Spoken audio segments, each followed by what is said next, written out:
Hello YouTubers, Alaska Prepper here. Well, ladies and gentlemen, remember when I do videos about stuff that happens in other countries, and I tell you all that we need to know what's happening in these other countries because eventually it's going to affect us as well. Well, here we are. People are fed up. Soaring electricity bills become a new pain point for this administration. Utility companies are increasing electricity prices for American households ahead of this heating season. Some households take on debt to cover their power bills. People are taking on debt to cover their power bills, ladies and gentlemen, while millions cannot pay at all. High electricity bills will be yet another uncomfortable political pain point for this administration, according to Bloomberg. But what can we do to get out of this quagmire that we're having, and I see us continuing to have for years to come? If you didn't watch my earlier video that I put up today, go watch that video because I guarantee you that it will encourage you to get as prepared as you possibly can. You know, months ago I was saying, prepare for this winter. Prepare for the high energy bills you're going to have this winter. Well, how do you do that, AP? How do you prepare for high energy costs? Well, I told you all, do you all think, ask yourselves, are your food prices today more than they were 6 months ago? I would say yes, that they are. They are here. They're higher here than they were 6 months ago. And I was telling people months ago, go out there and get all of the stuff that you're going to need all the way through winter, through next year. Have a year's supply of everything. That way you can buy it at this price, meaning like 6 months ago. And that way when your utility bills become really high, you can supplement some of your food stuff and the stuff that you already use. You can supplement that and use that instead of going out to buy more so that you can cover your high utility bills until you can make a plan for next year. Well, here it says that ahead of the U.S.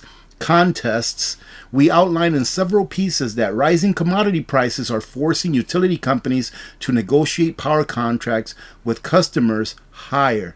Now, don't blame the utility companies, ladies and gentlemen. Those of you that like globalism, that's what it is. We have a global economy, and the price for oil, the price for natural gas, all that stuff is not set by the company.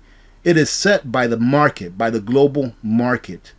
If we didn't have a global economy, we would be able to contest with ourselves within our borders. But that it's coming to bite us in the butt right now. And I hope that people remember this pain that they're going through next time that they want other nations and or other non-governmental organizations telling us how to live our lives. And listen to this, ladies and gentlemen. This is about here in the United States of America. Discussions about power bills across the country come as at least 20 million households, not 20 million Americans, 20 million households, or about 1 in 6 homes are behind in their utility bills. This winter's energy supply crunch could increase power bills and devastate households. They're already devastating households now at these prices. What do you think is going to come winter time? I don't know what to say. I don't know how many times I can tell people you need to prepare for this ahead of time. Because I guarantee you, when I was screaming about this 6 months ago, back in March or so, whatever it was, March, April, I was telling people, get ready for winter now. I guarantee you that if you go back to those comment sections, there's going to be people in there calling me fear-mongering, saying that I'm a kook, saying that I'm crazy. But look at now what we're facing. And it's not just rising power bills that households are contending for. It's also rising prices for everything from food, shelter, and gas at the pump. Everything is going up. There's very few things that are going up in price. And those things that are really not going up in price and maybe coming down in price a little bit are things that you really don't need to live. They're like consumer items, like gadgets, you know, that come from overseas that we really don't need to live. But everything that you need to live, energy, right, to heat your home, gas to fuel your cars, food to fuel your bodies, those things are all going up in price. Healthcare going up in price. People are fed up, said Tom Contant, executive director of Citizens Utility Board of Wisconsin, an energy advocacy group, told Bloomberg. And look at the electricity prices, ladies and gentlemen, how they have been going up. Look at this. It's almost reminiscent of a hockey stick. It's not quite literally a hockey stick, but it's reminiscent of one. And this is where we are now. And guess where we're going? They say here that luckily warmer temperatures across the United States delayed heating demand, though weather forecasts point to the average temperature dropping towards a 30-year mean by mid-month. This means heating demand will soon rise, and so will power bills. Unlike in Europe, U.S. lawmakers have yet to offer widespread utility bill subsidies as discounted about overall inflation continues to grow. It's not going to do any good. You can print all the dollars you want. When are people going to learn? Just like these people, 63% of Americans that want another stimulus. You can print all of the money you want. But if on the other side of that equation there is not more production, it's just going to continue to go up in price.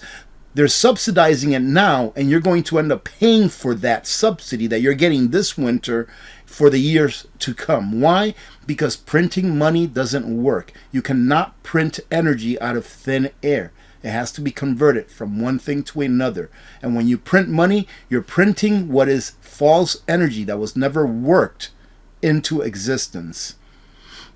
Mark Wolf, executive director of the NEADA, said there's possibly a possibility that lawmakers could offer subsidies, and that is the wrong thing to do. The right thing to do, ladies and gentlemen, in my opinion, of course, is to ramp up production, to get rid of all of these regulations, restrictions, and all that stuff. But the problem is, for this winter, is that if they do that, if they get rid of all of that kind of stuff, and they let companies go out there and do their job and provide us, the American people, with the energy that we need, it's going to take a while for them to restart their refineries, their drilling operations, and all that kind of stuff. It's not something that you can turn on or turn off a switch to do.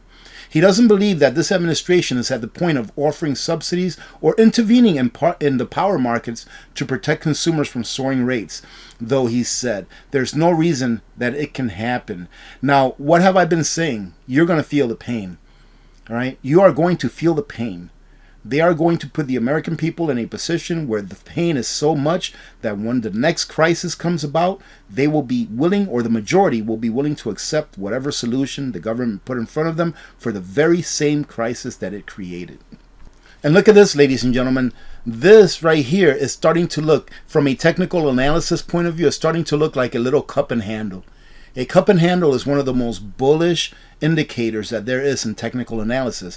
And as you can see here, in 2017, we had a pretty high price of oil or energy, right? And then it went down in 2018 and went down some more in 19, went down some more in 20, and 21 it started going up, and here in 22 is where we're at now, and it's going to go up even further. So this is going to create somewhat of like a cup and handle.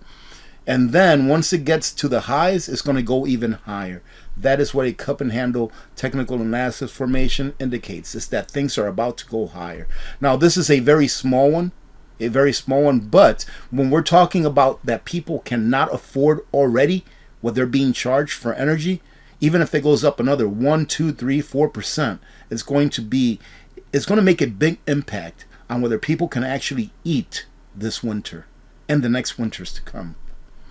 And here they tell about a Miss Beltran who is 50 and a resident in Milwaukee who lives on a fixed income.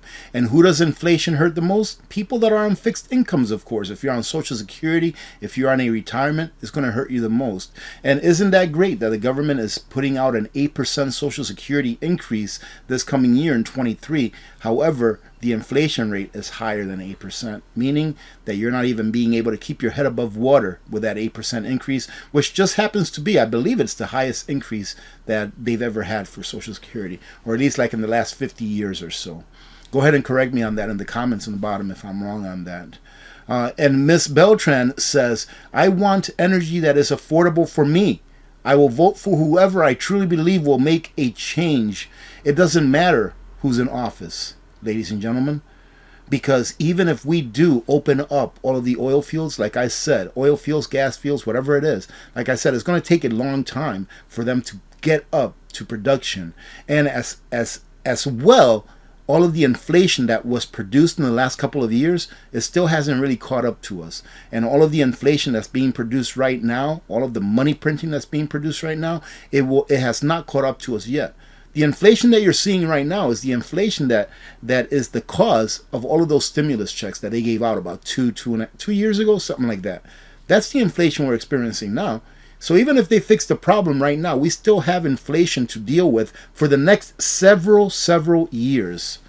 And to finish it off here, they say tens of millions of lower income families are being squeezed and are quickly running out of discretionary income. And that's why a lot of businesses will go out of business. They will file for bankruptcies. Because when you make a certain amount of money and now you have to shift a portion of that money to paying bills that you were already paying anyways, that you need in order to live, then you're not going to go out there and spend that money in the economy because you have to spend it somewhere else. They are tapped out and many are becoming increasingly frustrated. This discontent may continue and go through 2024. Well, ladies and gentlemen, 2024 is going to be a very interesting year, especially towards the end of the year. Again, if you haven't seen the video that I put up earlier this morning, it's not a fear-mongering video or anything like that, but you need to go watch that because it's very important that you understand what's coming down the line, because it's going to affect every single person in this country, and I would say the whole world as well, but mainly here in this country, the United States of America. Having said that, have a great day. Remember to be good to each other. When good people do good things happen. Remember to reach one, teach one, and repeat. If we all did this, the world would be a better place, and you know that it will be a better place.